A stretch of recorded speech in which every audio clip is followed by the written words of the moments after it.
Hello. If you wanted to just introduce yourself to the group, a little bit about your background and how you came to find Julia Greeley. Okay. I think you want me to say something about that. Yeah. Okay. All right. I'm a Capuchin Franciscan, a member of a religious order in the Catholic Church.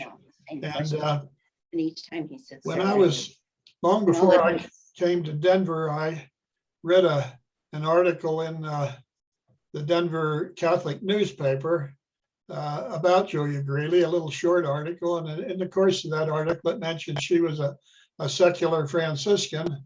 And I kind of put that away thinking someday I need to investigate that. And then after I moved to Denver, I found that note again, and I actually started researching her, and almost immediately I ended up starting to write a book about her. Wonderful. Perfect. Thank you for sharing that and giving everybody just a little bit of background about you and your story.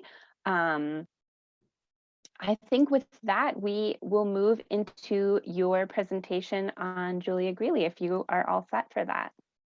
Okay.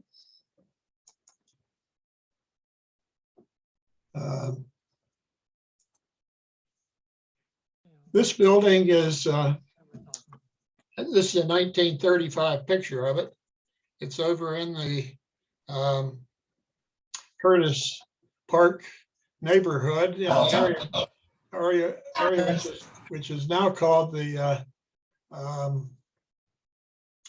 Rhino or River North Art District. And it's a picture, a building on Walnut Street that Julia Greeley lived in for about 12 years. It's she lived in some other buildings in town, but none of them as long as this one, and this one is still standing.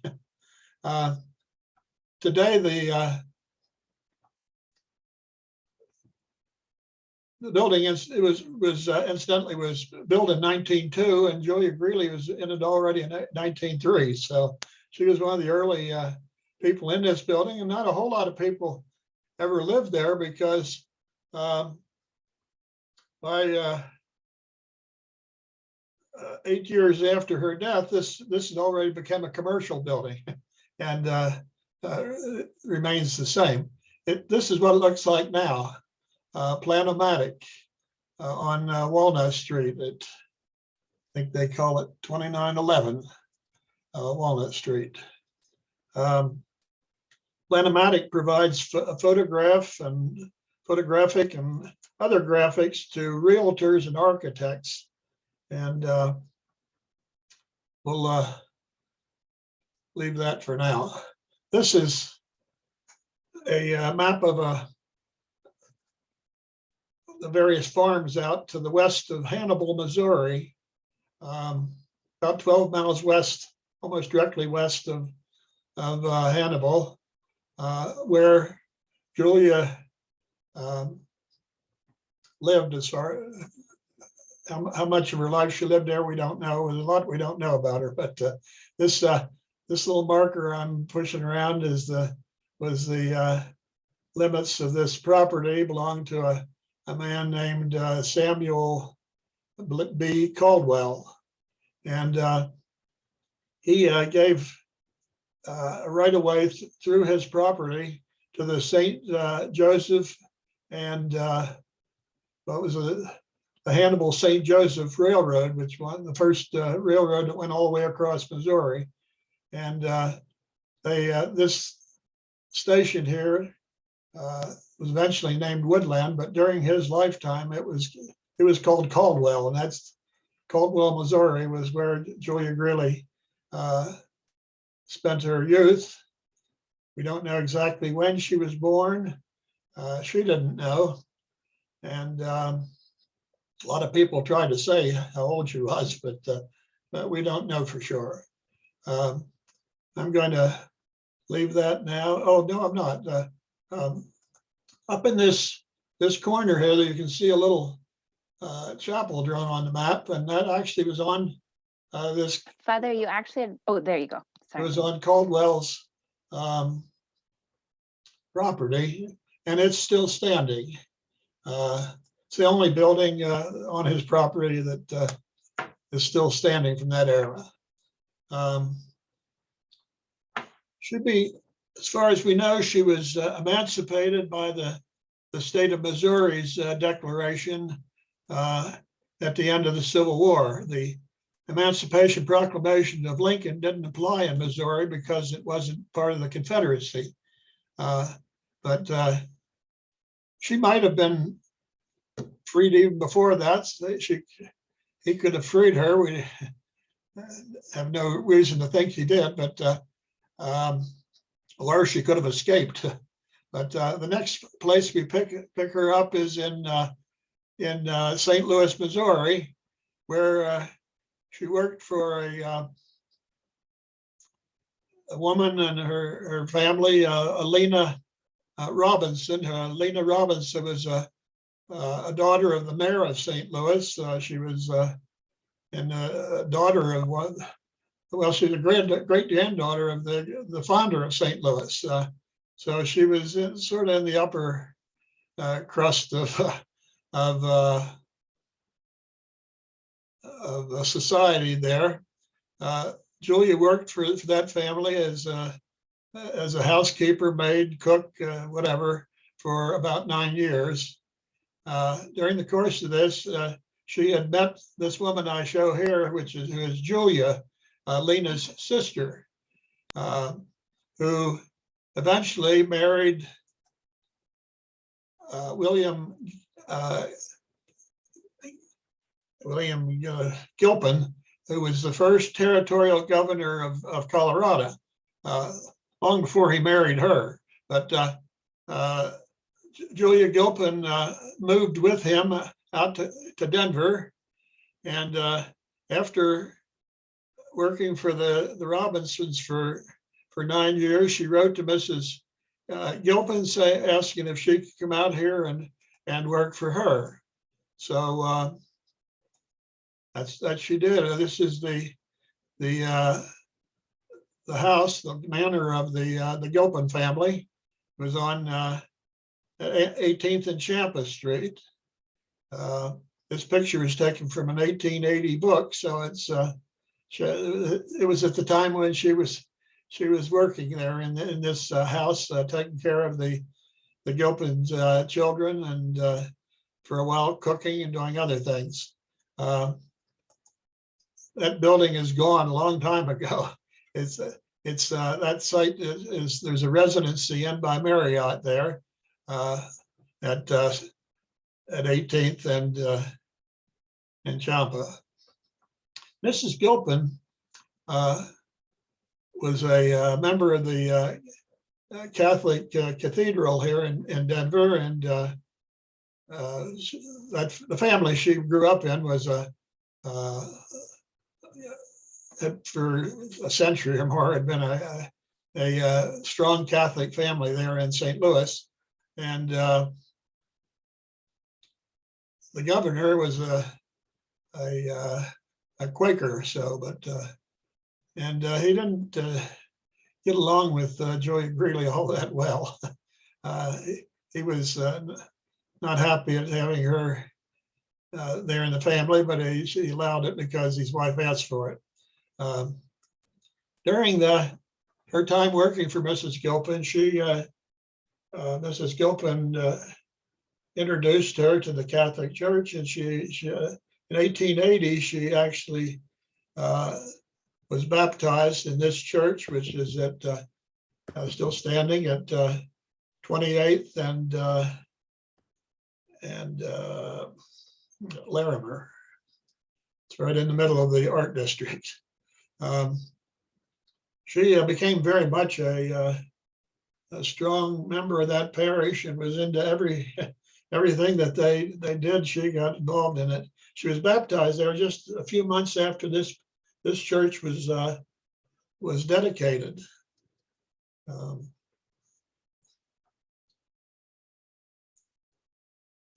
this is a picture of the inside of the church. And there's a little, down here in the bottom left, there was a pew that held 2 people. She rented that pew right underneath this big crucifix. The crucifix is no longer standing there, but it's over on a wall somewhere right about here, not mounted on the wall, but she was sitting right under that, and also right practically underneath the pulpit. But she rented that thing, that place. During that time, there were some of the higher class people who like to bring their friends to the high mass on Sunday to listen to the choir and so forth. They went to the pastor and told him that she ought to get rid of this Julia Greeley, who's up there, because she comes clopping in. She is dressed in all hand-me-down clothes, and she doesn't belong in that part of the church. She belonged in the back of the church. And Father, I think I have his picture here. Father Barry told them Julia Greeley can sit anywhere she wants in his church. And he says, she said, I could go to some other mass. He said, you like this mass, you come where you like to be. So she and Father Barry were very good friends, and he defended her against a lot of people who said a lot of mean things to her.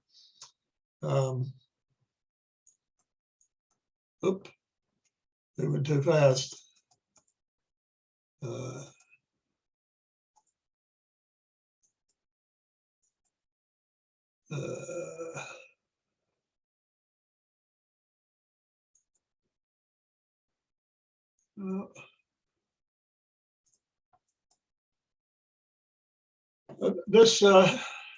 This building is on Lowell Boulevard, right across the street from Regis University. This building is on Hooker Street, just 2 blocks west of Federal, and in the 4200 block. And these are 2 buildings that Julia Greeley worked at. She worked with the Gilpins for about 2 years, and she eventually decided to go elsewhere, and took employment in various families as a domestic servant. She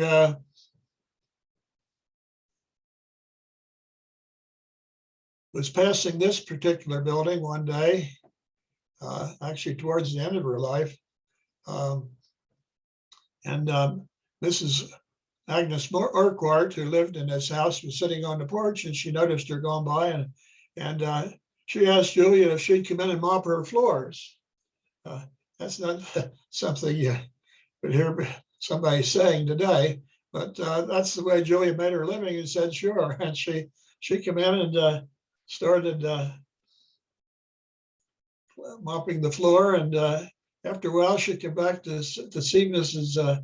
Urquhart. She says, I notice you have all these religious pictures hanging in this building, and a crucifix and so forth. You must be Catholics. And Mrs. Urquhart said yes, and so they talked about that a bit, that Julia belonged to Sacred Heart Church and so forth. And then she went back to her mopping and thought a little bit more, and she came back. She said, if you're Catholic, why aren't there any little kids running around in this house? And Mrs. Urquhart said, well, I did have a son about 11 years ago who had a condition that he couldn't digest food, and he starved to death. The doctor told me I couldn't have any more children. And Julia Greeley said to her, well, I'm going to pray, and you'll see that there'll be a little child running around here next year. And this is a little child. She actually was born the following year. And Julia came and started working for that family, taking care of the child, and actually would take her out in various places in a buggy. She wanted to take her down to Sacred Heart Church, and Mrs. Orkart said, I don't want you to go on that far with her, but she allowed her to take her over to St. Catherine's Church on Federal, which is very close, about 4 blocks away. And this picture is the only picture we have of Julia Greeley, and that's the little girl, Marjorie Orkart. We have that picture only because Miss Marjorie gave us that picture, gave that picture to the to a Father Kennedy, who was trying to get some information about Julia and was interviewing people about her. And she gave this only picture we have to him. And of course, it's been reproduced so many times now that we'll never lose it, but we could very easily have lost that picture. This next house, the little house over in the Cole neighborhood, to the north and east of Sacred Heart Church, it's just a half a block away from Annunciation Church, and it's one of a number of houses that we know that Julia Greeley visited, because the people that she visited later on left information about her visiting their homes. Unfortunately, we don't know where any of the buildings were that Julia Greeley used to visit at nighttime, distributing food and clothing and fuel and whatever she thought people needed, because there are a lot of very poor people in the area. This actually, during this time, the 1893 panic happened here in Denver, actually in the whole country, but it was very strong here in Colorado, and tens of thousands of people were unemployed, and there are a lot of poor people. We don't have any idea where any of these homes were, but we know that there was an awful lot of them. And I want to just read you something. This is written at the time when she died, to give you some idea. This is in the newspaper. She said her charity was so great that only God knows its extent. She was constantly visiting the poor and giving them assistance from her own slender means. When she found their needs so great that she could not help them with her own goods, she begged for them. Her charity was as delicate as it was great. She realized that white people, no matter how poor, might feel a little sensitive about receiving assistance from an old colored woman, so she went at night to their homes to deliver the goods she had begged in order to keep the neighbors from seeing her, and she went through the back alleys. She had ever been seen going through the streets at night with a mattress on her back. Many and many times she was seen carrying coal and groceries, yet she was so poor herself that the city charity department had been furnishing her with fuel and groceries. We'll move on. This is the St. James Hotel. It was near 15th and Champa. In 1893, it caught fire, and one of the fire companies that came to fight the fire, I think it was the first company that got there, was from a station over in the 5 Points neighborhood, about just two blocks away from the 5 Points.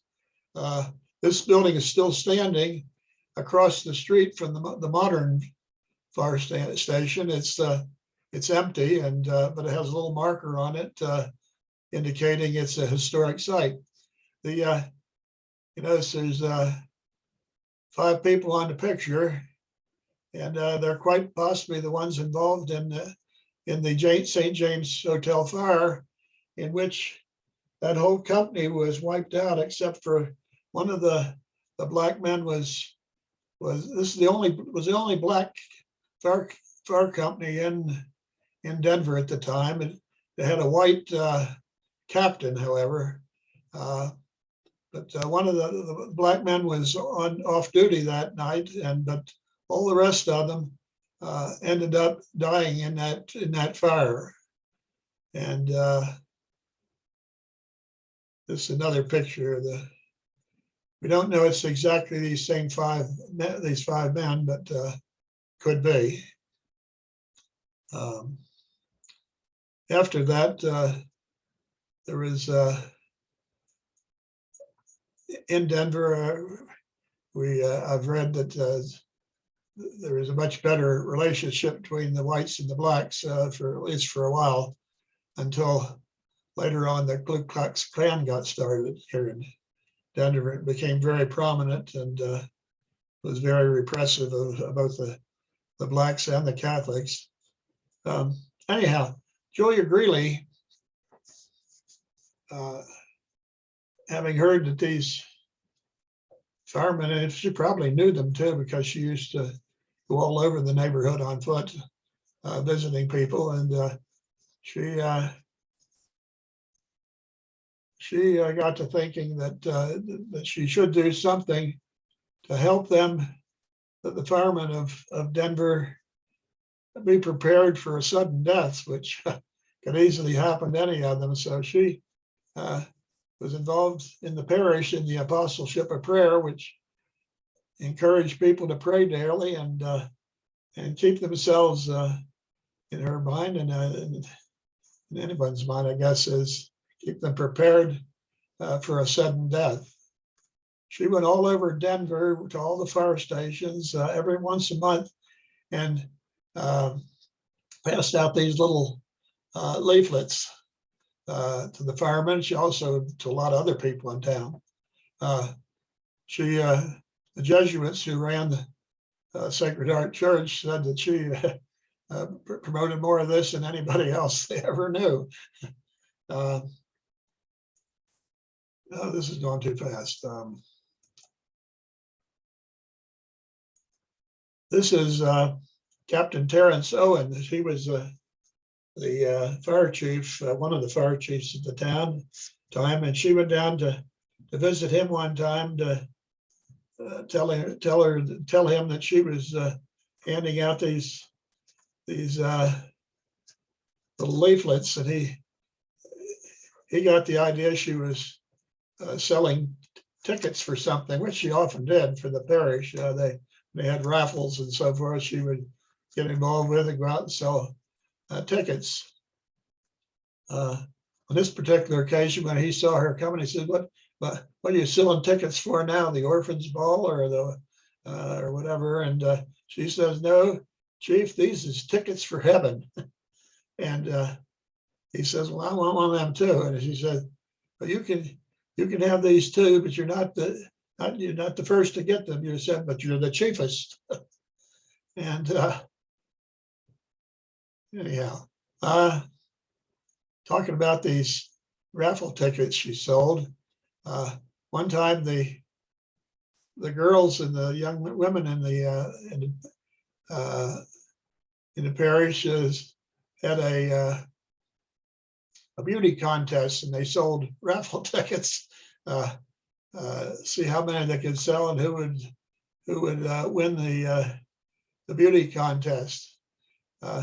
Julia Greeley was, you've seen her picture. She actually had lost one eye as a little child on the slave plantation. A slave master, and she was sick, and her mother stayed in from the field to nurse her, and the slave master came in and started beating the mother, and in the process, the whip caught the eye of Julia's right eye, and so she was blind in that eye the rest of her life. And it was always oozing fluid, and in general, she was not what people would call a beautiful woman, but she went to all the firemen in town and sold them these tickets, and she came back and won the beauty contest with something like 300 and some votes. Okay, we'll move on.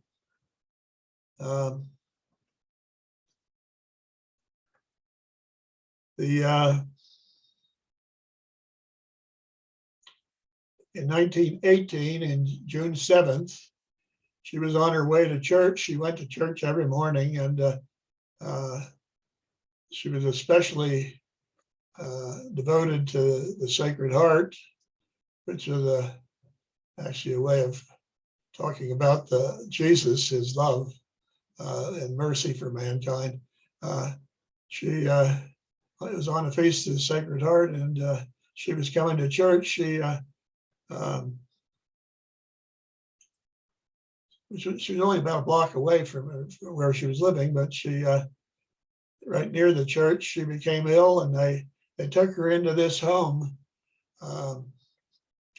It's a triplex right across the street from the church on 28th Street, and she was taken into this end of the house, and the priest came over from the church and administered the last sacraments, and then she was taken to the hospital. Allison found this picture. If I'd looked at the two of them, I thought this would have been the older one. Actually, the picture I just showed you, when the picture was kind of, when the building was all painted up nice, was I took that myself about 10 years ago. And this picture was just taken, which shows how historic buildings can go down very quickly. When Julia Greeley died, because she lived in a boarding house, the pastor had her body laid out in a little chapel, which the parish owned down on Ogden Street, Loyola Chapel. This building is still there at 2550 Ogden Street. It's I forget the name of the church that's in there, but it's an African American community. The original intention was that on this site they owned property, and they were going to build what is now Ignatius of Loyola Church, which did not get built here, but it's over on York Street. When she was buried in this, when she was laid out in this church, there was no television, no radio. The means of communication were not anything like they are now, but immediately people started coming from all over town, and people were really surprised at that point to see how many people's lives she had touched. This is an article that appeared in the Denver Catholic Register, and I can't read all of it here because it's covered up by me and Allison. But the heading for that article, it's a 5-tiered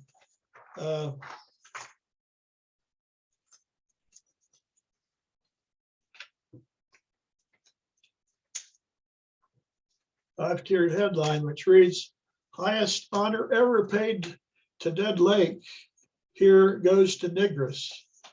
Miss Julia Greeley, a former slave, most wonderful apostle of the Sacred Heart. Years of heroic piety bring old colored woman privilege of dying on her loved patron's feast day. Body lies in state 5 hours before altar while throngs pay her honor. Her charity knew no bounds." That was a very long article, but there were other good-sized articles in both the Denver Post and the Rocky Mountain News, front page articles talking about Julia Greeley and just how the whole city had found out that what she had been doing. She was buried out in Mount Olivet Cemetery out at the edge of west edge of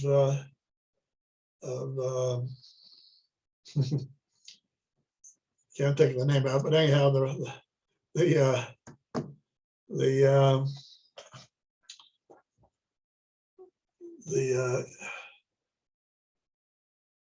just out where I-70 turns south, the cemetery is.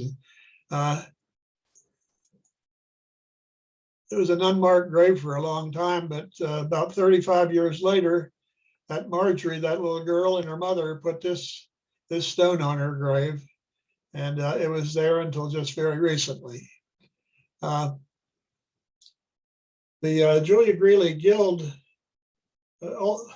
for about 100 years, all sorts of people have been talking about how Julia was a saint and she should be canonized, and they're always talking about how her cause was coming. Well, her cause wasn't going anywhere because the church had never opened it. And in 2011 is when I started looking at this book and started writing it. But a priest who lived in the same friary with me here in North Denver, he was the pastor of Sacred Heart Church by then, and he called together all the different groups that were indicating an interest in Julia Greeley's cause for a meeting, to see whether we could do something to open that cause. And at that very first meeting, and that was in 2011, the Julia Greeley Guild was started, and about a year later, I finished writing this book, and the Guild published it. And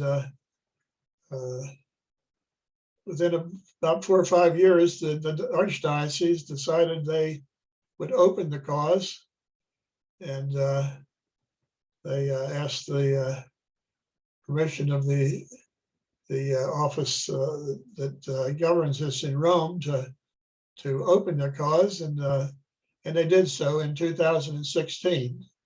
And they spent 2 years gathering everything they could find that would help indicate that Julia was a person, not just a good person, but she was an exceptionally good person who heroically lived the various virtues. And as part of that cause, the church always requires that if it's possible, that the body of the person be found and identified. And so her body was exhumed out in Mount Olivet. I had the privilege of attending this, and I got an invitation saying that this would be done between 9:30 and 4:30 on a particular date. Well, I was there all day, and at 4:30, actually 5:30, they still hadn't, they just got down to the coffin, and it took 5 more days to uncover her grave. The woman there in the grave is a forensic scientist. Going down to that point was done with shovels, but from there on, it was done with a toothbrush. And they very carefully sifted every bit of dirt in that tomb, and in the process found every one of her bones except, well, not except, every one of her bones, including an extra rib. And the woman who did this, she said that these bones, though, were covered with arthritis, which meant all the walking that she did all over town constantly that was done in a very painful situation. There's three reasons why the church does this when somebody's being considered for canonization. The one is to assure that there was such a person, and to identify her body and secure it, so that if she is canonized, that somebody doesn't come out and monkey around with the grave. But the third reason is even more important, to put her body in a place which would be more accessible to people who wanted to come to her tomb and pray. And so she was moved. Her bones were moved into the cathedral after they had gathered them all up, and a very nice marker was put on the grave saying that she had been buried there, and that you could now find her in the cathedral.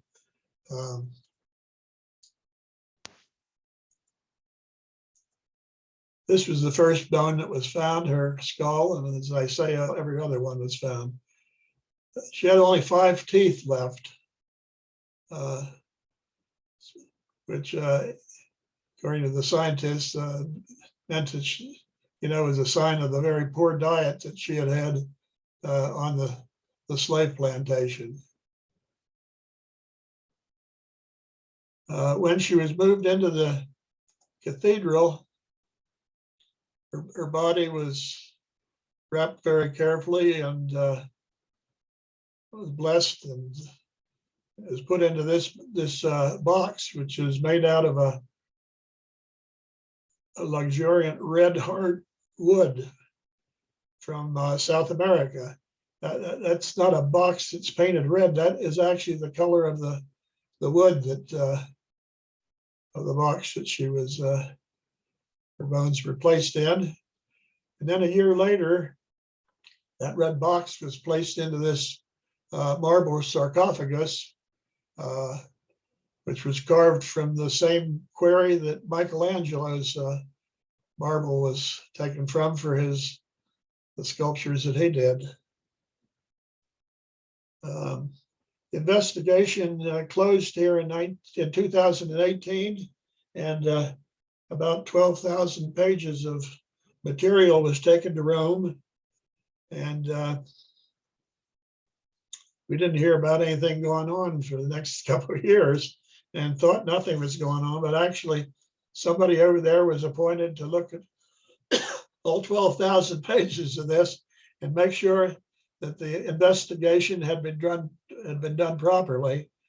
And once a decree was issued to that effect, then the cause would open in Rome, and they would the first thing that needed to be done, and is now in the process of being done, is for a person to take these 12,000 pages and write a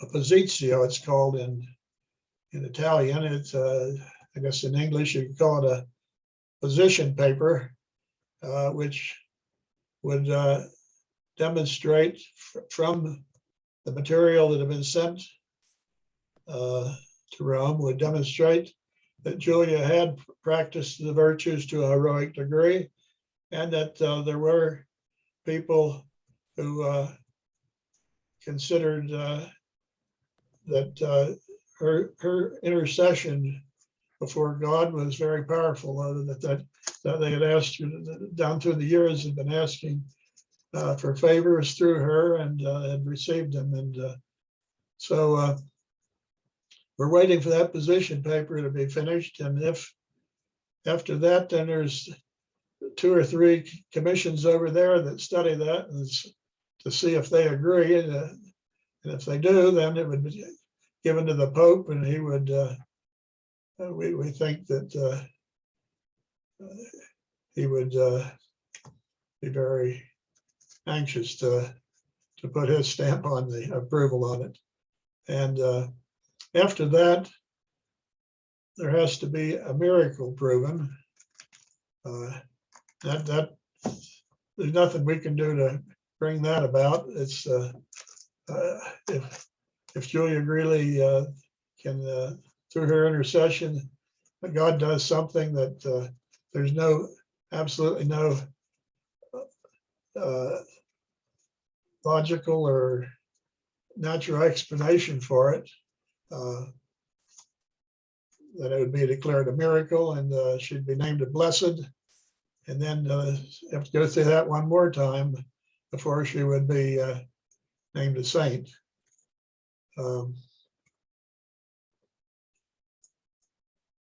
There's a lot more to be said about Julia.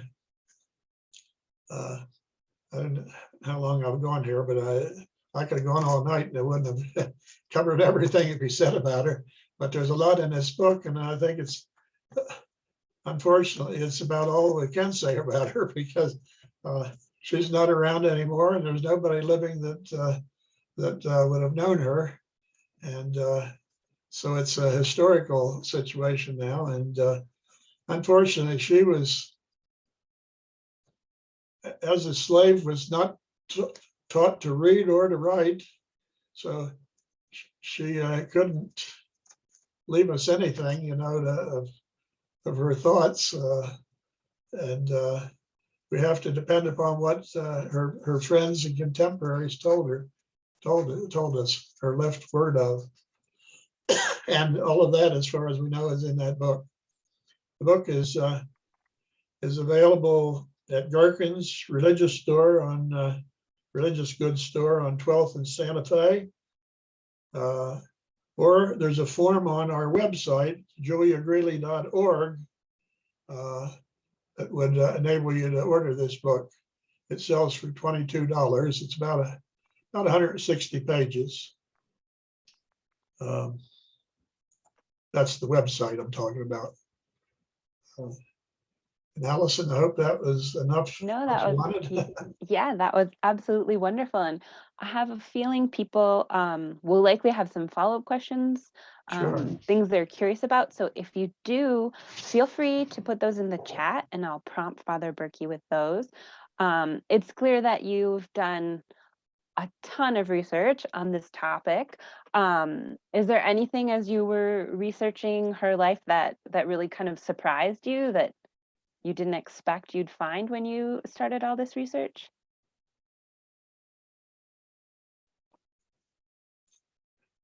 Well, I'll tell you one. It's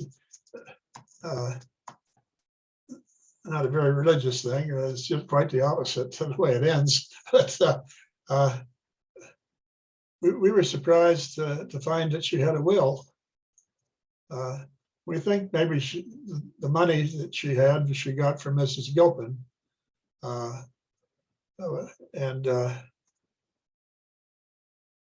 Anyhow, she had two pieces of property. They were in an area just on the west side of Denver called Mountain View. And this property, it had in the will, or the deed itself, it said it cannot be used for anything else than for a house to be built on it, which would be built for no less than $1,000, and that there could be no geese or hogs raised on the property. What that was about, I don't know, but that was, in the deeds where she bought it. But when she died, she left those two pieces of property and a little bit of money, and she named a man as the executor. And 8 years after her death, he still had not settled this estate, which is, rather strange, because it was just a small estate. She had no relatives, wasn't anybody to contest the thing. He didn't do anything except, I think, collect a executor's fee every year. And we found a letter which from a judge, the probate judge, and says, I want to see you in court tomorrow morning to explain to me why this case is still open. And so in the course of explaining it, we learned that the two pieces of property had been sold at a sheriff's sale because the taxes hadn't been paid, which he should have been paying as an executor. But and also that he couldn't find one of the orphanages, or 3 orphanages she left this money to. And one of them was a colored orphanage in St. Joseph's, Missouri. And he said he couldn't find it. I went on the internet and within 5 minutes found information about it. Not current information, but at the time itself, a contemporary article saying that they had just built and dedicated a new building on the site of this orphanage, which he couldn't find.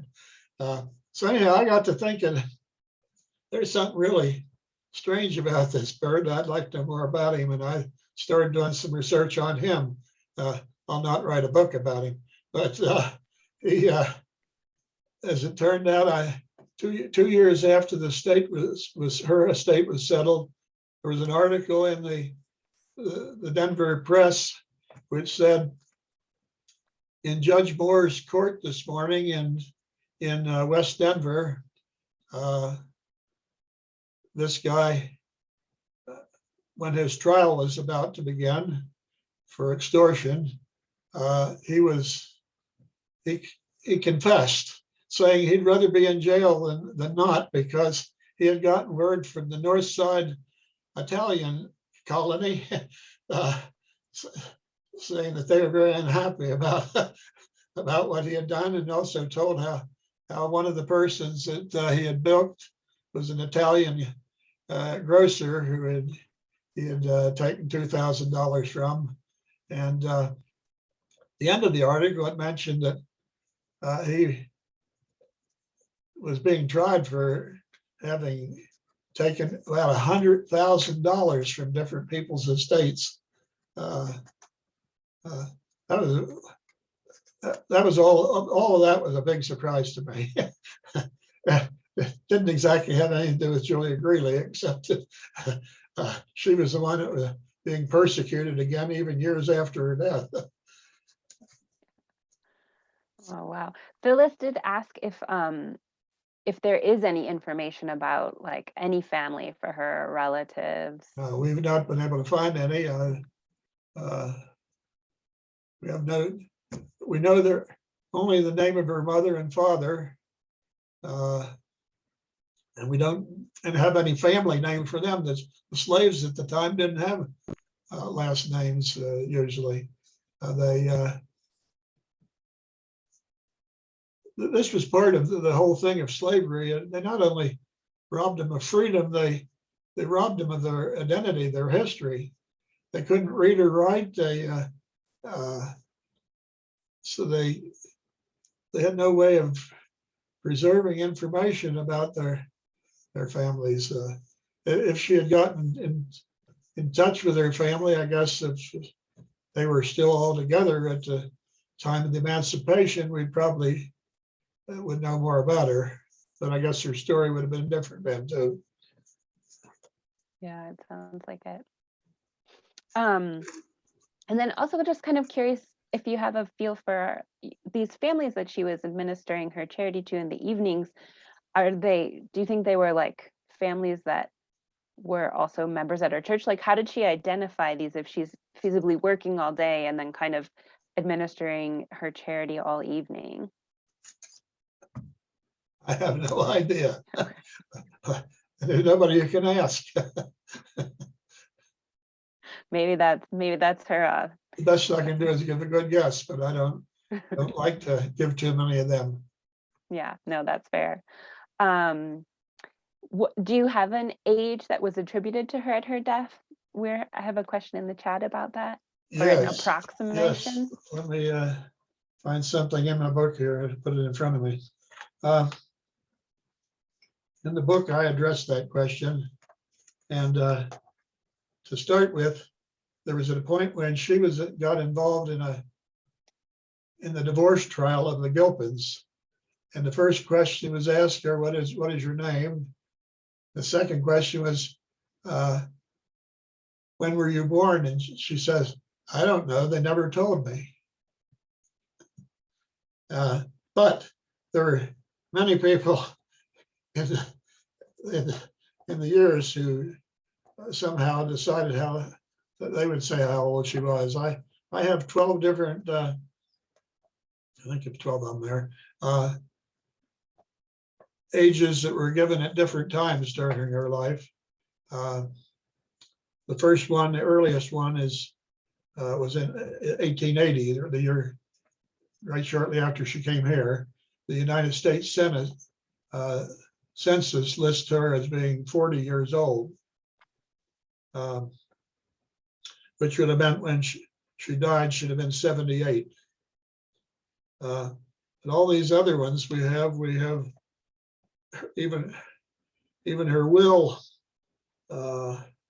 and which she couldn't have written herself because she couldn't read or write. Somebody wrote that for her. And also the hospital, the mortuary, the different people that wrote about it, those three accounts in the newspapers, they all had three different ages. And so you put them all in order, and if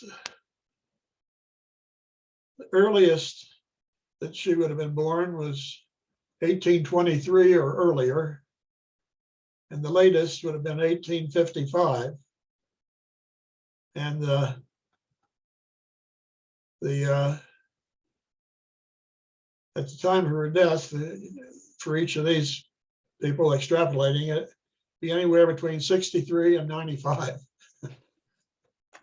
But I think the best one would be the 1880 census, because she would have been the youngest of all the occasions when an age was given, and be more likely that people could guess how old she was. That's what I think. And then we have another question in the chat about where she took her last name from. We don't know that for sure, but we're pretty sure that it came from Horace Greeley. Horace Greeley was a newspaper editor who convinced Abraham Lincoln to issue the Emancipation Proclamation. And so he was much respected among the African Americans at the time. And we don't know that she ever knew him. It's the same person that Greeley, Colorado is named after, but it doesn't have anything to do with one another. Yeah, wonderful. I'll leave the chat up for another minute or two if folks do have other questions, but I think at this point we're actually going to shift to the second portion of our program. So give us 1 sec to get situated here. Oh, It looks different, right? yeah, it's interesting to see who's there. Yeah, everybody's faces who've been watching this whole time. So, Father, you mentioned that she worked for the Gilpins. Do you know, was she live-in help presumably, and she just did all the tasks that were asked of her? When she was working for the Gilpins, yeah, she was living there with them. Okay. She's on the census, the 1880 census, as living there in that building with the Gilpin family. Wonderful. And actually, Andrea, now that I am doing the screen share, if you do see other chats, like feel free to interrupt, because this is a slightly less formal portion of our program. And actually, we are going to ask, since now Father Burkey can see you all, or could see you all for a second, if you would mind letting us know where you're joining us from, this is going to help us tell SCFD that we're doing a great job serving the counties that pay into this very special cultural tax. And so while that's going, I'm going to talk a little bit about how the second half of our program is going to go. Andrea, my colleague from the Molly Brown House Museum, she's the director of the Molly Brown House Museum, is going to talk a little bit about how Margaret Brown kind of fits into this piece and her perspective on domestic workers. And then we're going to kind of expand a little bit into this topic of domestic workers, talk a little bit about their kind of workers' rights, their situation that they found themselves in for people like Julia. And then a little bit, we're going to touch briefly too on boarding houses as a concept. So just so you guys know where our evening is headed, and Father Burkey is going to stick around. If you do have more questions, feel free. We'll have a number of moments to continue to think about how all these pieces connect and answer any questions that you have. So, Father Burkey, we had another question come into the chat. You mentioned that she owned property in Mountain View. Was there a date when she would have purchased that property? Yes. I don't have it in my head, but that's it was. I think it was in the 1880s, and Mrs. Gilpin was still around. That's why I think that Mrs. Gilpin was involved with it. She wasn't living with the Gilpins anymore, but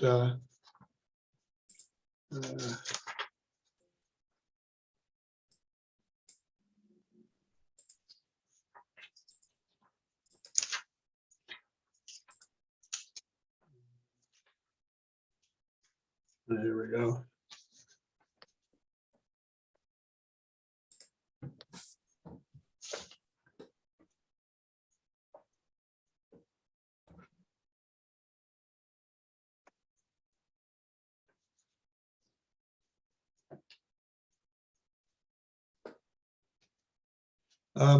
She bought them in 1889, and her promissory note was received clear title on January the 1st, 1891.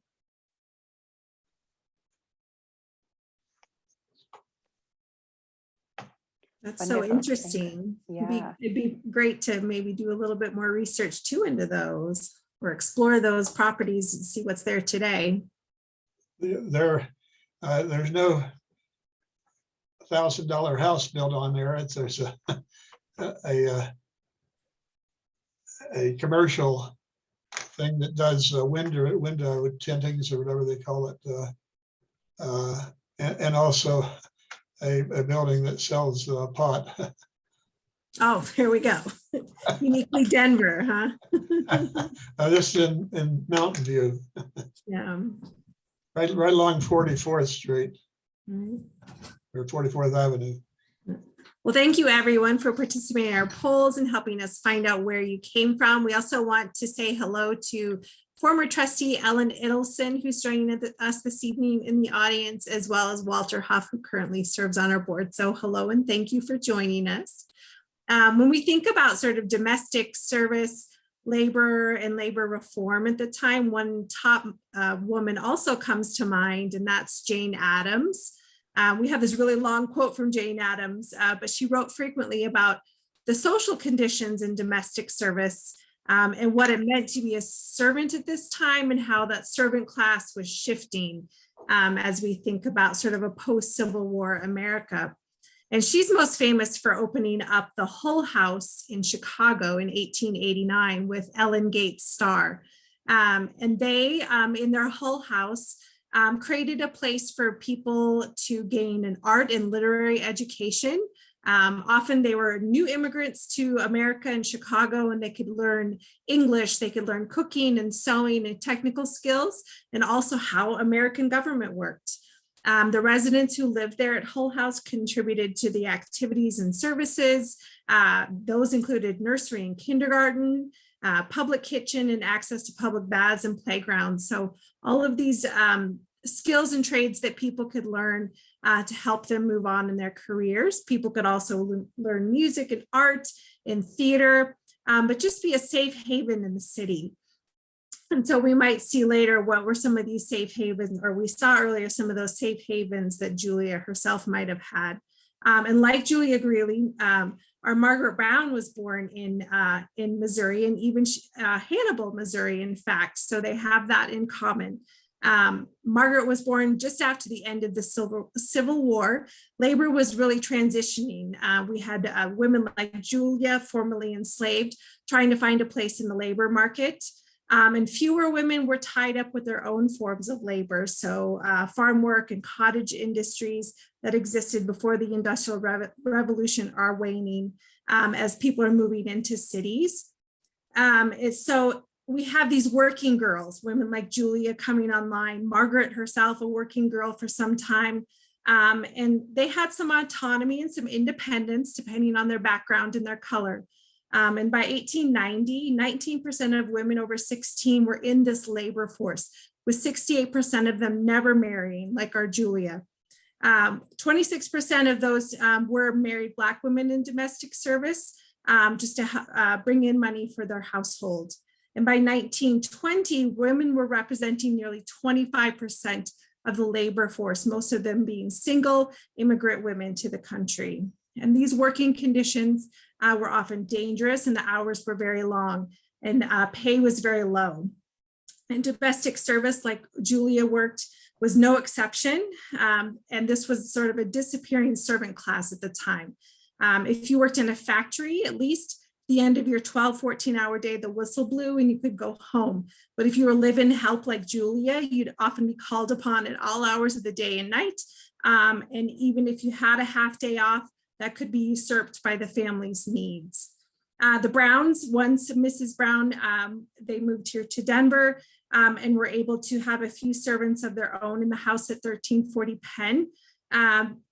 They would have had a lady's maid, a cook, one or more men to tend to the horses and drive the carriage. So there would have been several servants who would have lived in the house and then day help as well. We have one of the servants' rooms that when you visit the museum, you can see up on the 3rd floor. And you get to meet women like Julia Greeley, who were in domestic service. We have Mary Mulligan pictured with Margaret Brown. Mary actually got to travel with the Browns on the around the world trip to places like India and China and Japan. And then we have Mary Nevin, who was one of Margaret's earliest servants and friends up in Leadville. And she went on to raise a very large Catholic family herself. Some of the ways we know about things, just like Father Blaine did in his research, you look through records, you look through newspaper articles, and one of them here says servants of Mrs. Brown poisoned.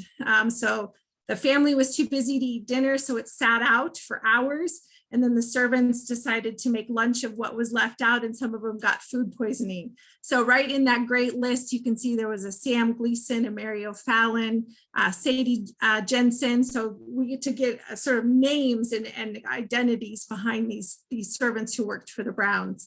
And then many were day help. So living in boarding houses, living in the neighborhood, and then coming in to help during the day. And we can see one of those in this city directory listing where we have Larson staff who are coming and working at the house. You can see a coachman for Mr. J.J. Brown at 1340 Pennsylvania Avenue. So we have those staff coming and going, living in the house, day labor, and they would have been expected to do multiple duties. For someone like Julia, that would have been cleaning and washing and ironing and all of the things that needed to be done to keep the household running. So Allison and I thought we would take a look at what was pay for domestic staff in Denver 125 years ago. This is from Rocky Mountain News in 1871 that said, good and faithful servant merits good pay, but if you have strong and willing laboring men can be employed for $20 or $25 per month, it doesn't seem reasonable that kitchen help should command very much more. So domestic service and domestic staff are getting relegated lower on the ladder than people who are laboring. And then when we were working on sort of how we talk about the servants at 1340 Penn, we found some of these great statistics. If you look at 1904 as compared to 2016, you can see what a domestic laundry worker would have made as compared to today. Nannies, line cooks, those sort of jobs that existed in Denver at the time and how those might have changed.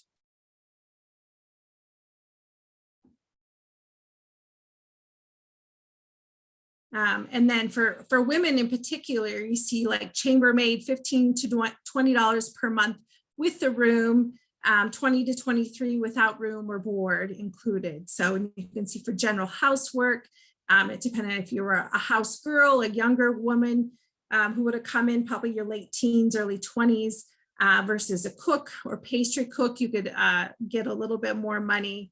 And then again, some of those are dependent on if they're room and board or not. So perhaps if Julia Greeley was living with the Gilpins, her pay would have been dependent on her receiving room and board from the Gilpins as part of that.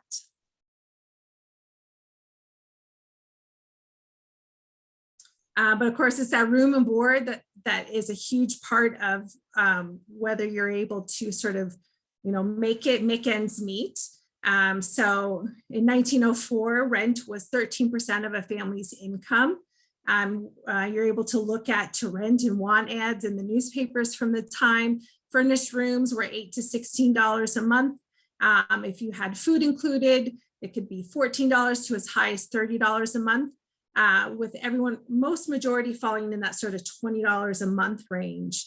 But if you're a domestic servant earning $30 a month, that's a significant percentage of your income. And then you're also paying transportation if, having to get on the trolley car to get to wherever it is you're working. So a significant percentage of your income is going to room and board and food at the time. And then of course, depending on what families you're working and things like that. Allison, you did all this great research. Do you want to talk about this? Yeah, sure. I was just going to spend a little bit because, I think some of what was happening on that last slide is really this push and pull of like how much income you're bringing in and then how much you have to spend on housing.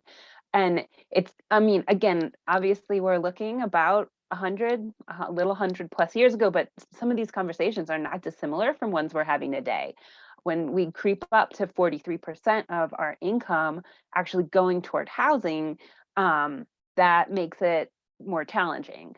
And so I think in some respects, the boarding house does a couple things in terms of an additional form of housing.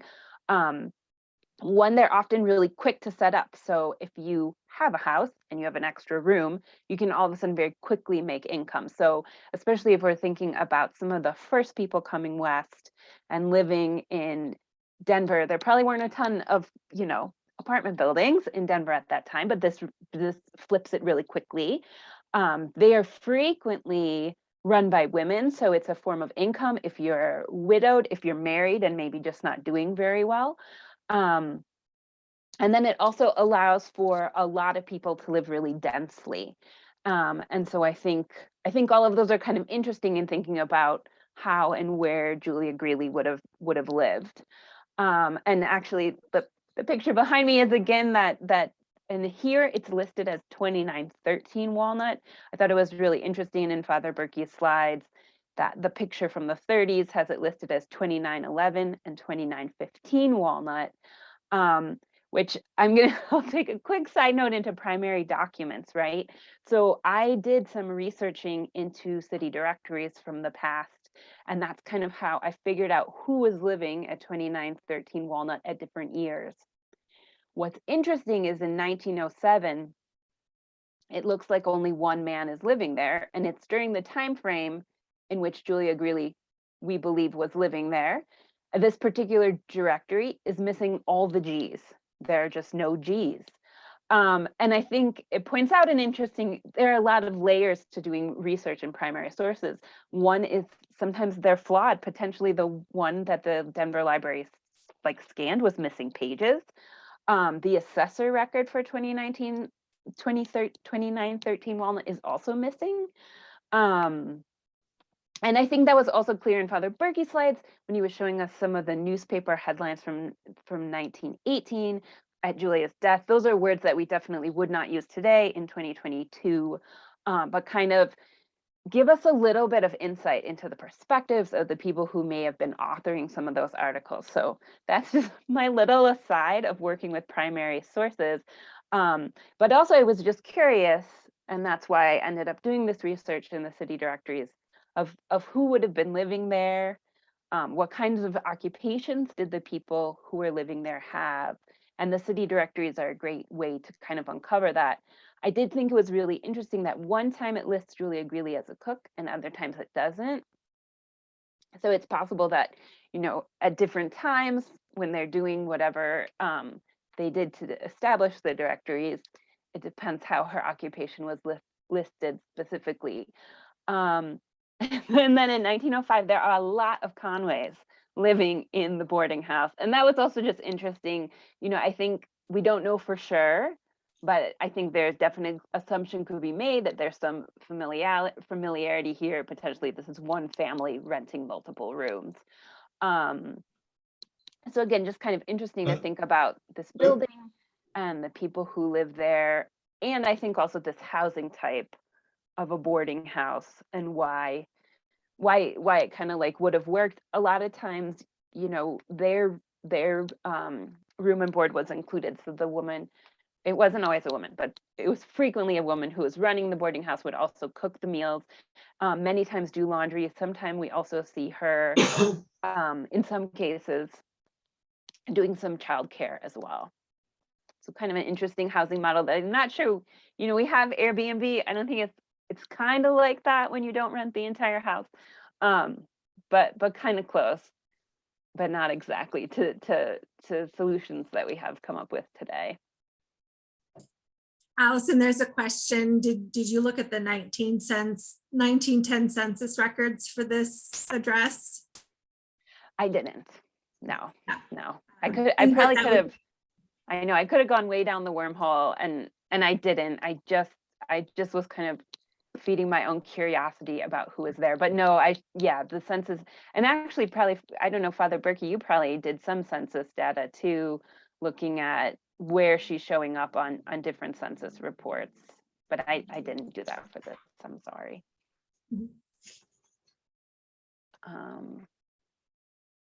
The other kind of interesting piece, and Actually, she is Oh. on the 1910 census listed at 2913 Walnut. Perfect. yeah, I figured you'd probably done the the other kind of thing that's interesting in Denver, and I think kind of comes at both sides, both from Margaret Brown's perspective as well from Julia Greeley's, is Denver actually had a very early attempt at setting up a domestic workers industrial union. And this, I think, is also kind of interesting in light of sometimes domestic workers were living in the homes.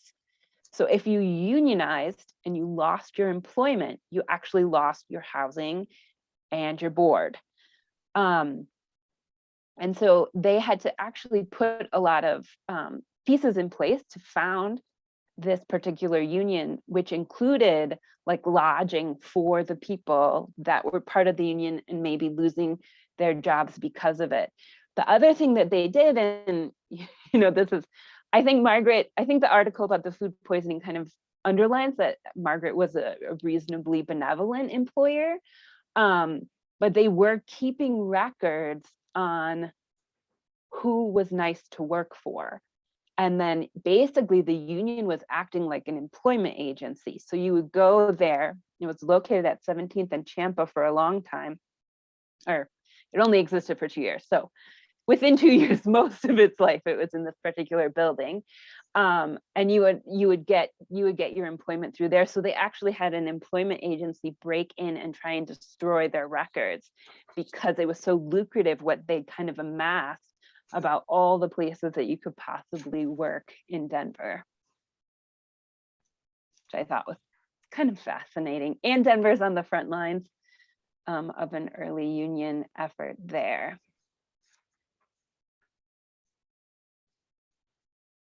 And then let me check the time. I think we have enough time. We also wanted to this is a little clip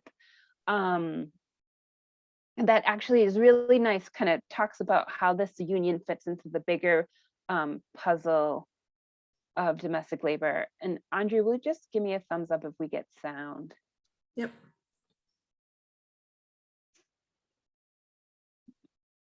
No.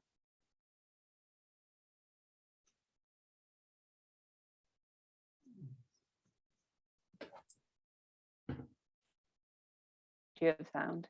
It's still spinning, it looks like. I don't think we have sound, no.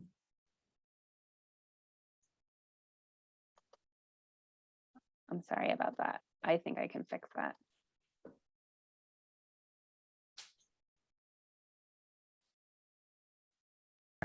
Oftentimes exploited. If you can imagine only making like $8 a month for doing all of this grueling labor. Domestic workers fought back, insisting that their labor had value. They fought to establish parameters around their work by insisting on being paid a certain amount, by insisting on being limited to certain jobs. If they were hired as a cook, they wanted to be treated as a cook, not as a maid or as a child nurse. Organizing often began with mutual aid societies, which women created to help each other in times of need. Workers were able to pool their resources through these organizations that could help them if they decided to go on strike. The largest and most significant domestic workers' strike of the 19th century began in Atlanta, Georgia in 1881. In early July, a group of 20 African-American washerwomen agreed on a standard rate for their work and began recruiting more women to join them. They called themselves the Washing Society. The washerwomen connected on a daily basis through their labor. If you were a cook, if you were a maid, if you were a child nurse, you basically spent your day in the household of employers. But the washerwomen spent their days in their communal wash sites that they created to do the laundry together collectively. Within 3 weeks, the Washing Society had 3,000 members. African-American cooks and housekeepers joined in solidarity. Irish immigrants also joined. They wrote a letter to the mayor making their demands. We are determined to make extra charges for washing. Don't forget this. We mean business this week or no washing. The labor was so important to the functioning of the city. Everybody needed clean clothes, and virtually everybody depended on the work of Black women to provide those clean clothes. And so they used that power by combining forces with one another in such a way that it gave them some leverage. They basically got the entire Black community behind them. That fall, the Washing Society threatened to go on strike again, just as the city of Atlanta prepared to host the International Cotton Exposition. Imagine Atlanta having the Olympics and then not having essential services provided. And here you had Black women workers saying, we're going to have a general strike.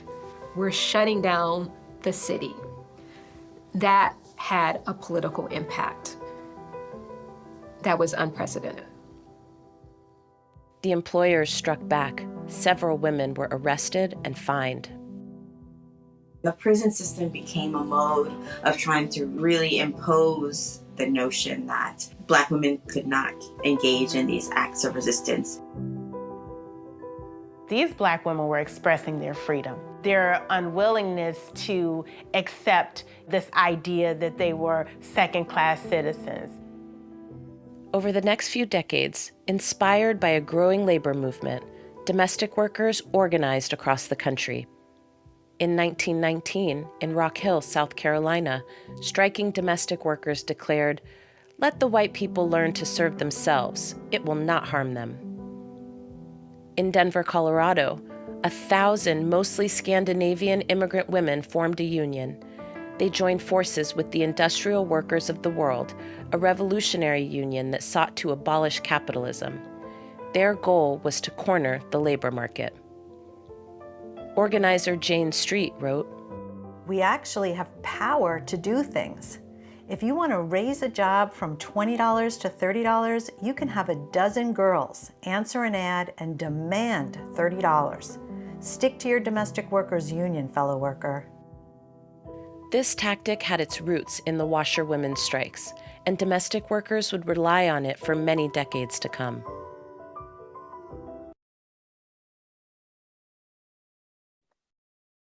So that gives you a nice little overview of how this connects to the rest of our story here. In the late 1800s, Black domestic workers entered the labor market as free people.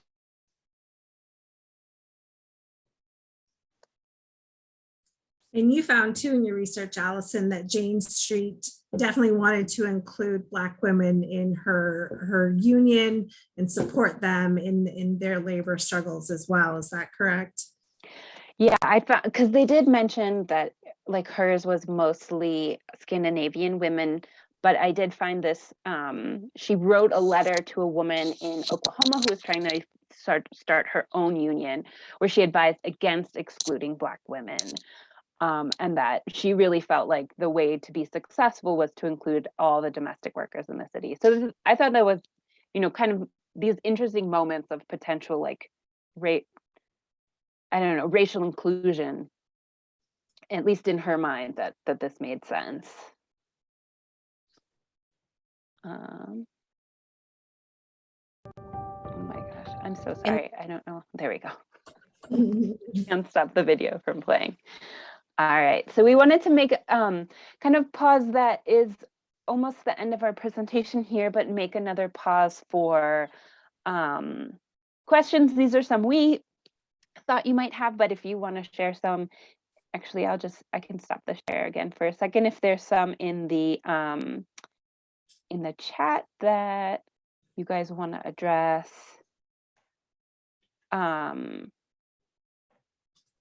But thinking through, it's a lot of different angles, and there were a lot of ways to look at the story from, but these kind of seem to be to make a lot of sense.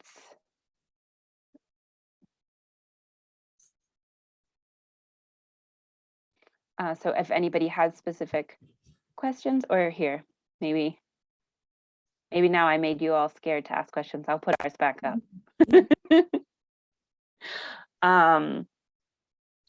Okay, that first question, I think I've answered that about as much as I can. The next, the step right now is to write that positio, and that's all happening in Rome. The other thing, though, with what the Guild is encouraging people to make their needs known to Julia Greeley, to ask her to intercede on their behalf. And the more people do that, the more likely that someday maybe we'll have a miracle that when we need it. So that's the thing that we can do. We can't work the miracles, but we can encourage people to ask for them.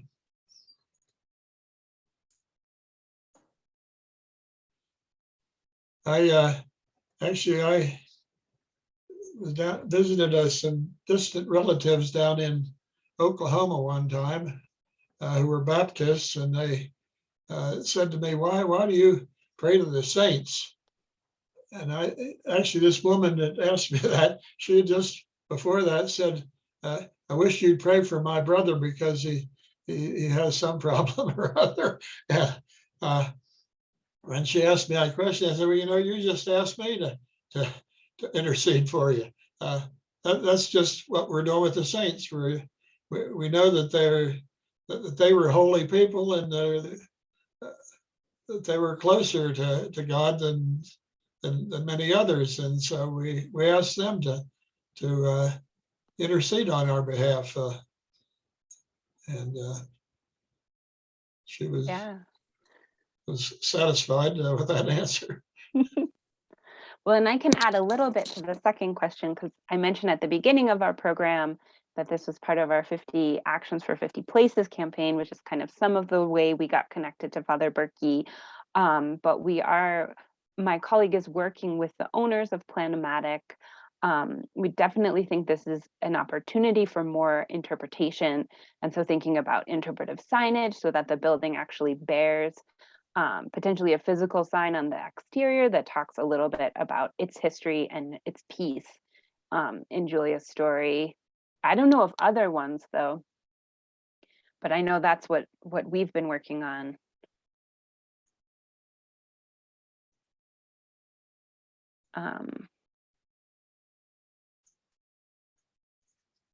And I know Andrea and I were kind of just talking a bit about, oh, I'm sorry to cut you off. The third question there, how did you discover Julia's story? I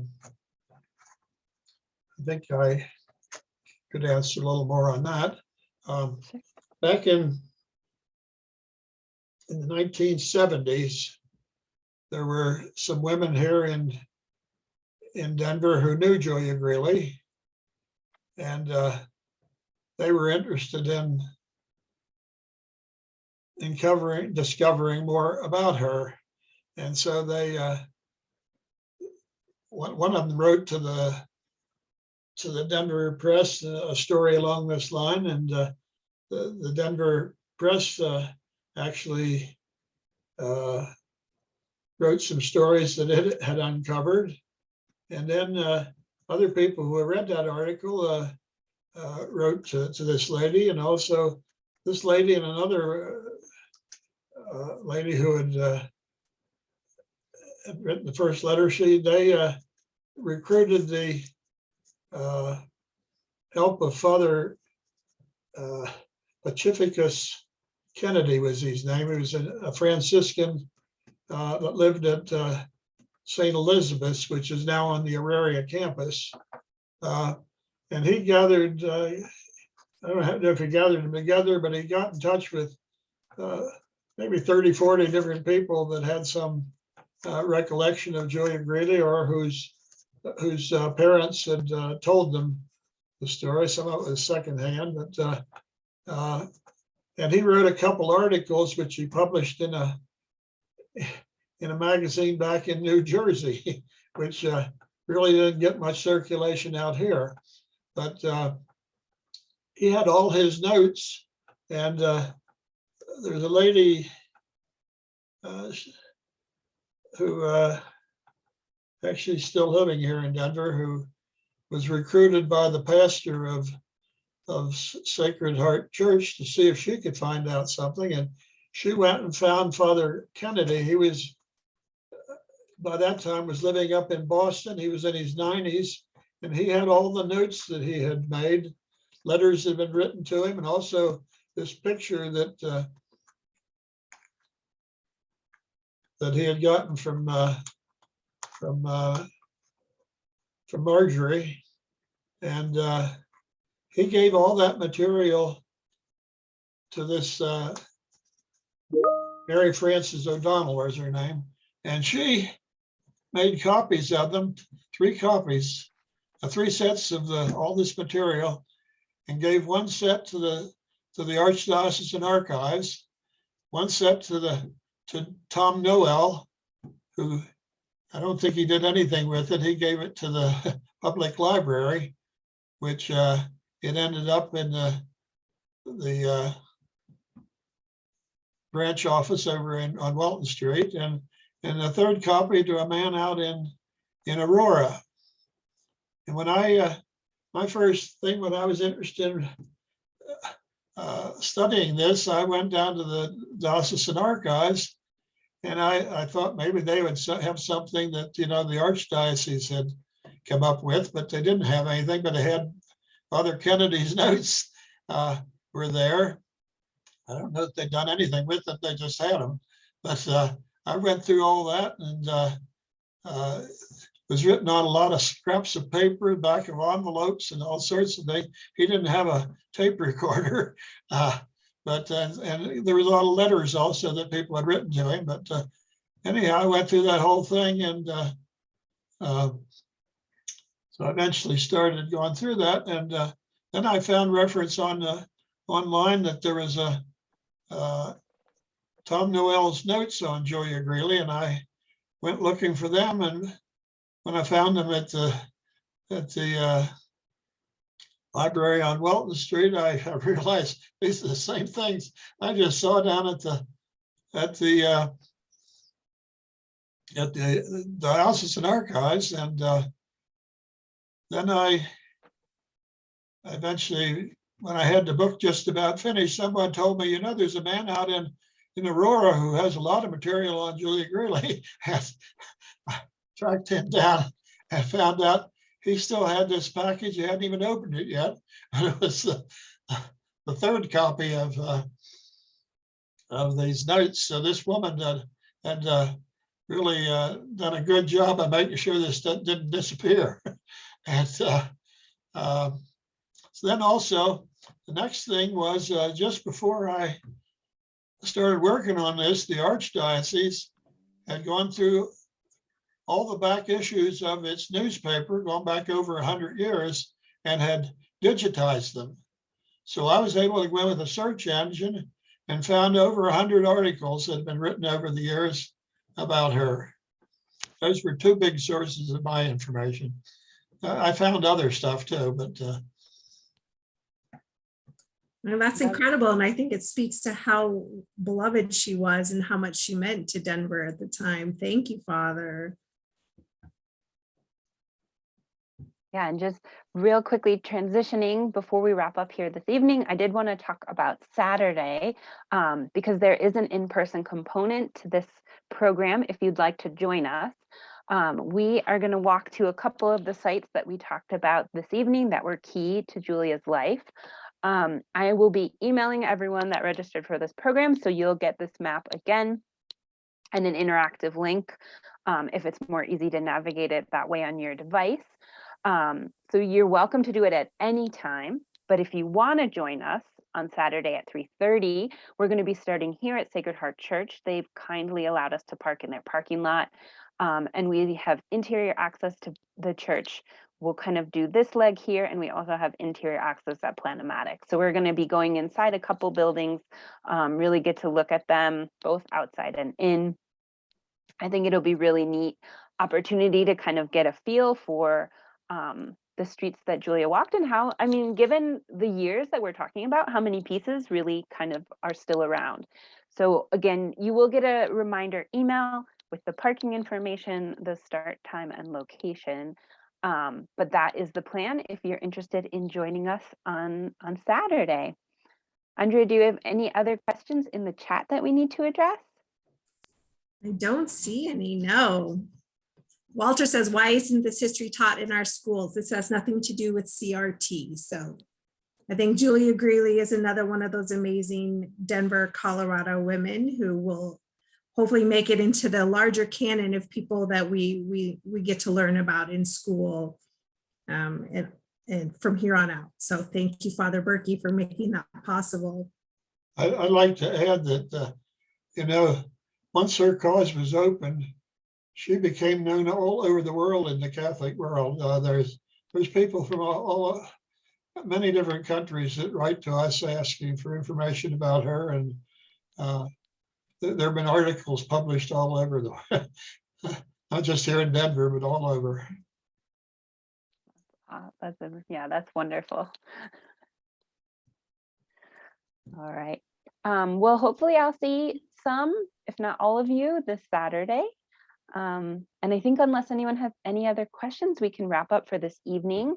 Thank you so much for joining us. We do have more programs, including right around the corner. Next Thursday, the 17th, is our Art on Pen series. So we'll actually virtually walk you through making your own Victorian collage. You can find out about that and all our programs on our website, historicdenver.org. So hopefully you'll join us for a special event, a program, or a tour at the Molly Brown House or one of our walking tours. So have a wonderful evening, and thank you all for joining us. Thank We'll you. Thank you, stick around Father. for another minute if there are additional questions. Thank you. Very much appreciated. Thank you, Walter.